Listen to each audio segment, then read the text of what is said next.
Welcome viewer, this video tutorial describes how to cancel or delete all printer jobs in Windows 11, 10.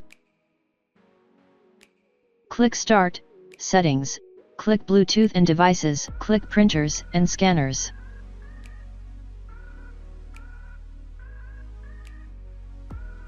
Select your printer, click Open Print Queue. Right-click One Print Queue, click Cancel. If delete more than one printer jobs, click three dots, click Cancel All.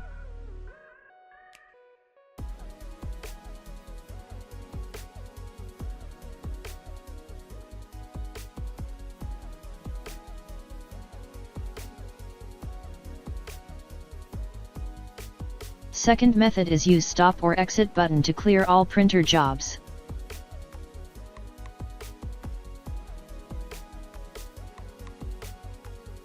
I hope this tutorial helps to you.